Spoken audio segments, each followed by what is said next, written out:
Hello guys, good evening. Happy weekend. I love you Sabado. Alright,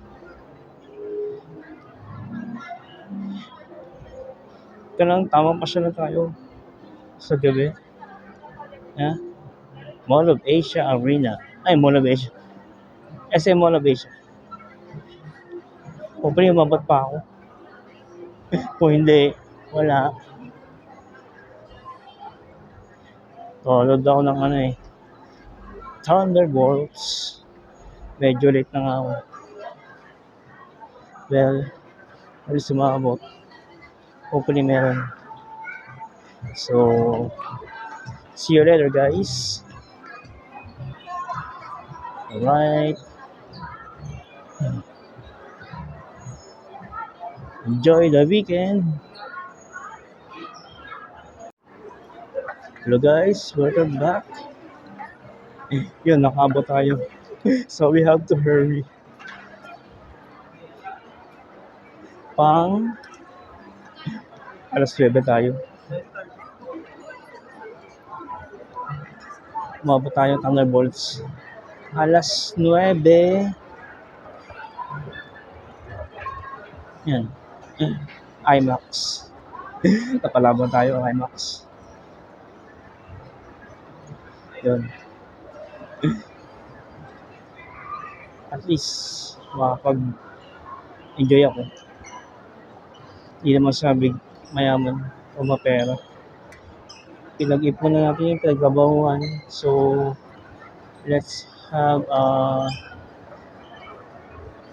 little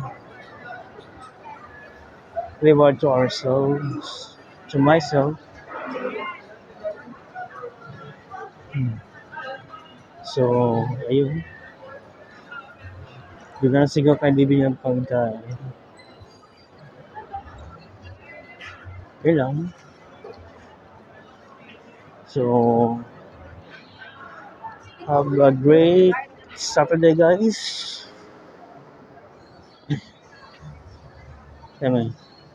I love you, Sabado. Yes. Isang linggo na. Napakanta. So, ayun.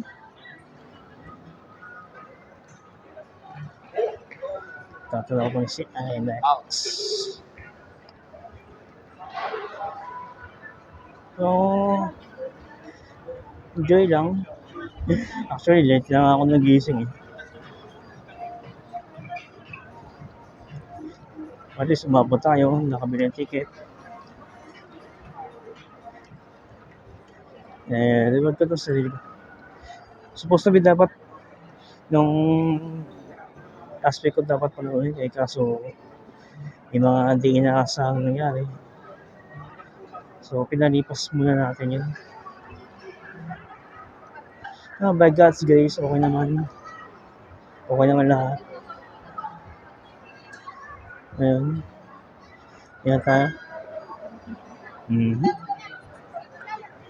We are going to IMAX. Yes.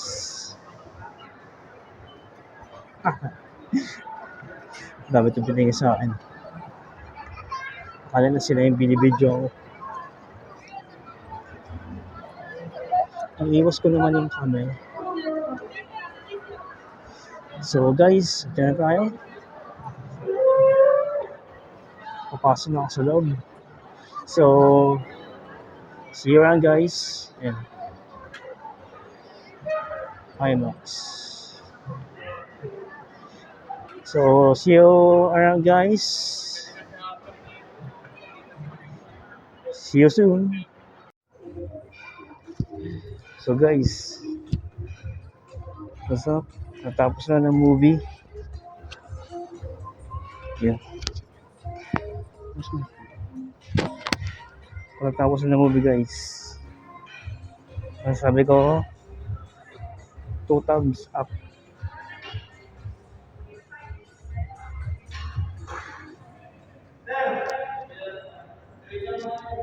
Kabila na po.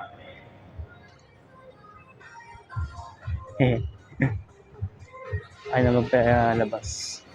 Sa kabila na lang daw. Anyways, yun. Maganda siya guys. Maganda ang Thunderbolts. Yes. Maganda. 2 thumbs up. Thunderbolts. The New Avengers. Maganda siya. Panoorin nyo guys. 2 thumbs up. Yan. Thunderbolts.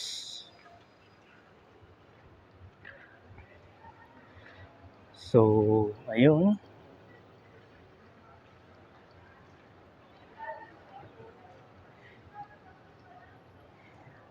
So, enjoy ang aking Sabado.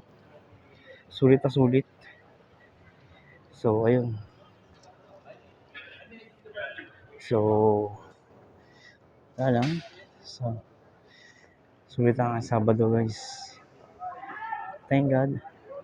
I love this Sabado. Yes. So, doon tayo.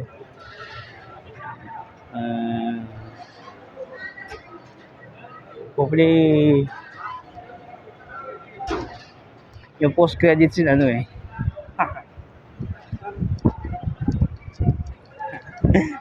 Diba?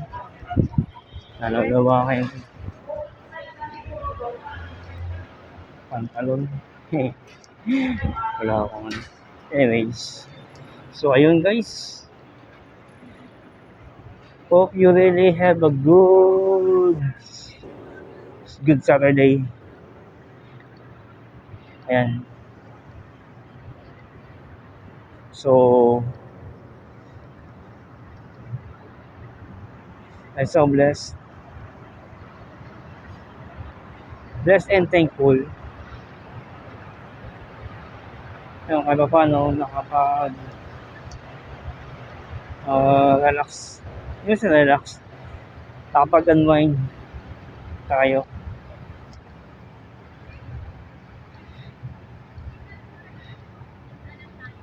At least kahit pa paano, na-release yung pagkabugnot ko. Anyways, parang related. Maganda. May related yung story. Medyo spoiler, no? Okay siya guys, sa mga hopefully i-topic ko ito. Maganda siya eh. Hindi tayo sa labas ng Mall of Asia. Papunta tayo seaside. Kasi doon ako sasakay.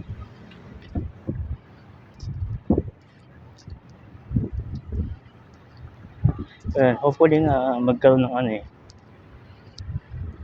Hindi ko pa kaya. Marami pa nga kasi yun eh. So hopefully makakuha ng driver's license sa mga susunod na araw. Ayun.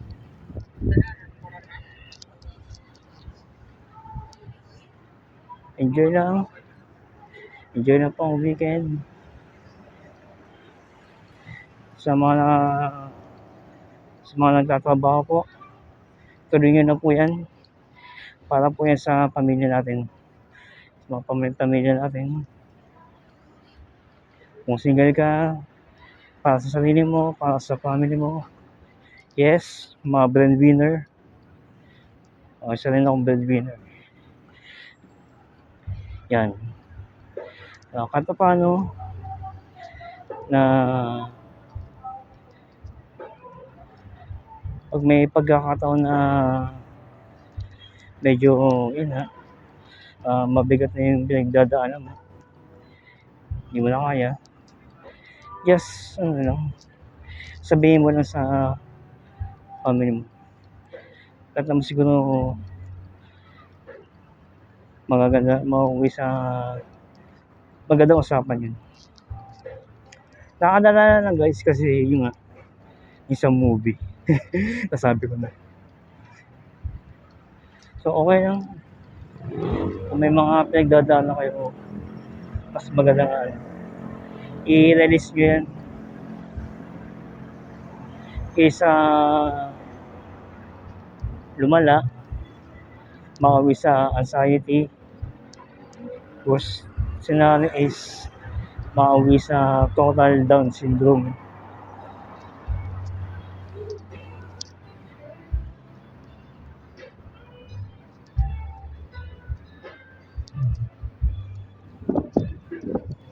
Yan, parang pang-achieve.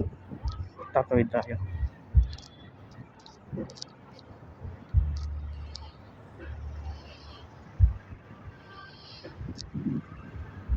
Dito ako sa joke, no? Joke na mo to. Sa likod na mo, papuntang seaside. So, ayun. Yan. Lalo naman pantalon ko, gabi.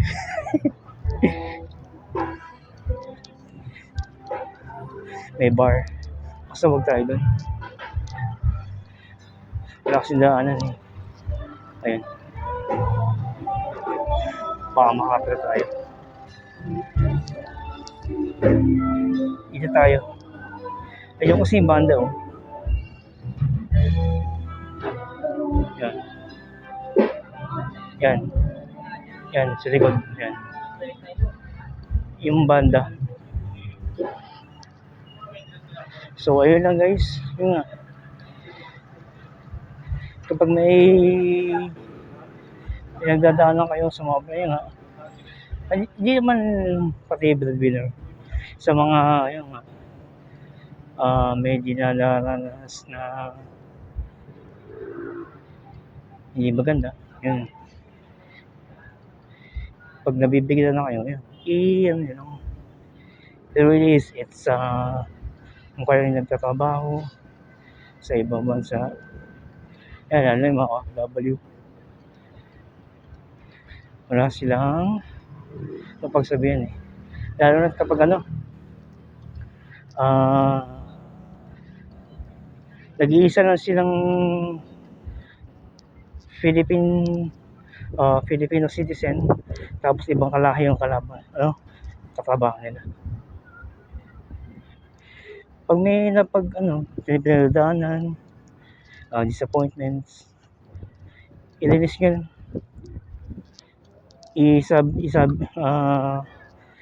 kailangan may pagsabihan kayo kaysa sa mauwi sa total Down syndrome kung tawagin ba yun. Nag-breakdown ka na, mas mahirap yun. Ilang session ka sa psychiatrist kapag nauwi sa ganun. So ayun lang. Hopefully madilim na dito guys eh. Yan, seaside yan, dagat. Sa dito dito lagi namamasyal. So ayun lang. Mag-isa lang ako. Mag-isa ako nanonood. Wala naman may isasama eh.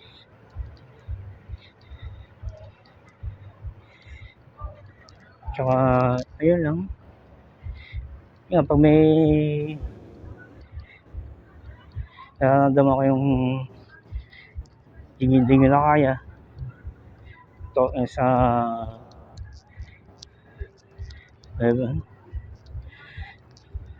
depression, stress, anxiety, i-release yun. Kailangan may mapagsabihan kayo para hindi ma-apekto ng mental natin, mga sobrang pag-iisip. Yan, nasabi ko na kasi ang ganda ng movie. Yan, malalaman yan kapag napanood nyo.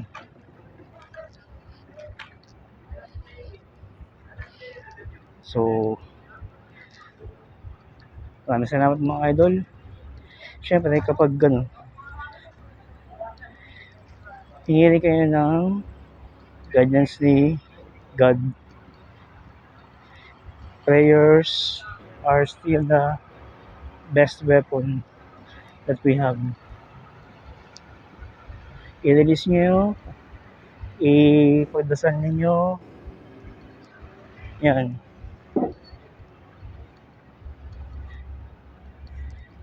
Ganda yun guys. Kailangan may release yung pighatian kapighatian is mauwi sa yung mental breakdown. Mental breakdown totally bumigyan yung pag-iisip. Kasi matindi yun. So, ayun.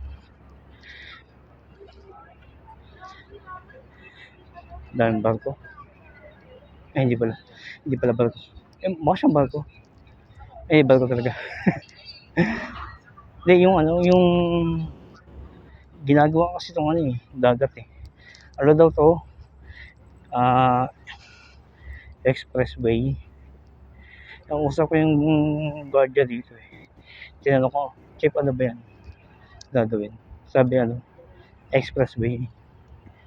Kaya ayun, pag nakapasin kayo dito sa Mall of Asia, yan, sa seaside, ginagawa na yan. Hanggang doon sa Rojas Boulevard. Kaya tabunan na ng lupa ang dagat.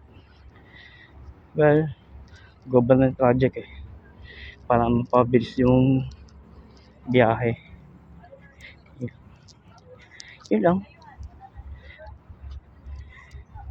Ito yung beach volleyball court. Yan. So, ayun lang. Be thankful every day guys. Kasi yung iba ikahos pwede pa yung lumalaban sa buhay, lumalaban na patas. Yun lang, mabuhay na tayo na maayos, mabuti sa kapwa. Yun lang, huwag tayo gumawa ng masama kahit na puro negative na yung kapaligiran natin.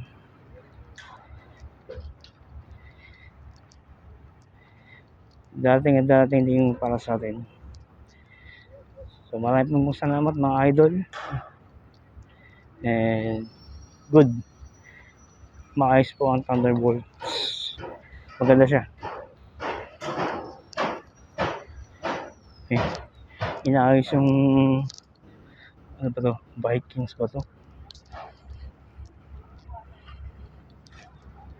So yun guys, maraming pong salamat sa mga idols ko, maraming pong salamat, and more power to all of you. And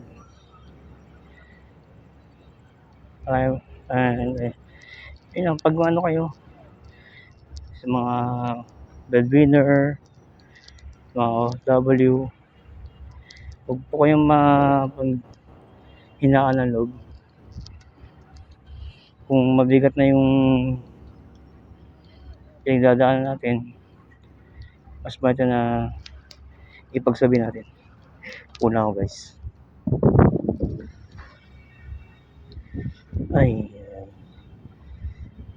Ayun po. So, pag may yung depression, anxiety, stress, mas maganda talaga ba na i-release yan para gumayang kalooban. Mahirap lang kapag mabukod sa mental breakdown. Siyempre, dasal lang din sa Panginoon. Yun lang. And kaya naman sinasabi kasi nadala rin ako sa palabas. Doon lahat naman tayo pinagdadaanan. Keep yourself busy, always pray, and think of the positive outcome. Yan. Kung hindi gumawa sa isang bagay, try again. Yung sabi nga ng iba eh, hanggat po may pag-asa. So maraming po salamat.